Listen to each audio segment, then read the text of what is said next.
અંકલેશ્વર સબ જેલમાં આઝાદીના પર્વની અનોખી ઉજવણી કરાઈ। તિરંગાની આન બાન શાન સાથે અંકલેશ્વર સબ જેલમાં ગુંજ્યો દેશભક્તિનો નાદ।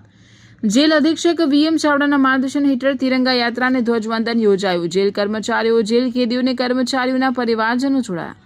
અંકલેશ્વર દેશભક્તિ અને રાષ્ટ્રભાવનાથી ઓતપ્રોત વાતાવરણ વચ્ચે અંકલેશ્વર સબ જેલ ખાતે 80મા સ્વાતંત્ર્ય દિવસની ઉજવણી કરવામાં આવી હતી। જેલ અધિક્ષક વીએમ ચાવડાના માર્ગદર્શન હેઠળ તિરંગા યાત્રા તેમજ ધ્વજવંદનનો કાર્યક્રમ યોજાયો હતો। સબ જેલ પરિસરમાં યોજાયેલી તિરંગા યાત્રામાં જેલના અધિકારીઓ અને કર્મચારીઓ સાથે જેલમાં રહેલા કેદીઓ પણ જોડાયા હતા। તિરંગો હાથમાં લઈને રાષ્ટ્ર ગૌરવના નારા સાથે યોજાયેલી યાત્રાથી સમગ્ર જેલ પરિસર દેશભક્તિના રંગે રંગાયું હતું। કાયદાની જોગવાઈઓ અને જેલની વ્યવસ્થા જાળવીને કેદીઓને પણ રાષ્ટ્રના પર્વ સાથે જોડવાનો આ પ્રયાસ ખાસ રહ્યો હતો।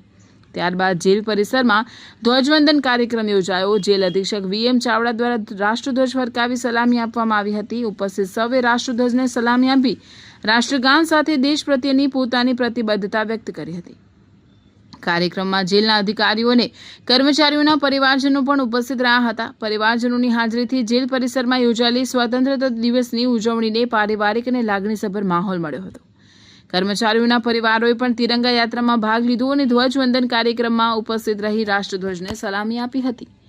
સ્વાતંત્ર્ય દિવસ માત્ર બહારની દુનિયામાં ઉજવાતો રાષ્ટ્રીય પર્વ નથી, પરંતુ સમાજના દરેક વર્ગ સુધી રાષ્ટ્રભાવના પહોંચે તેવો સંદેશ આપતો દિવસ છે।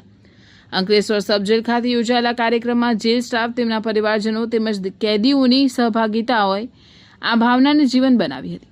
સમગ્ર કાર્યક્રમ દરમિયાન જેલ દ્વારા શિસ્ત અને સુરક્ષાની વ્યવસ્થા સાથે રાષ્ટ્રપ્રેમનો માહોલ જાળવવામાં આવ્યો હતો। તિરંગા યાત્રા અને ધ્વજવંદનના કાર્યક્રમથી સબ જેલમાં પણ સ્વાતંત્ર્ય દિવસની ઉજવણીનો ઉત્સાહ જોવા મળ્યો હતો।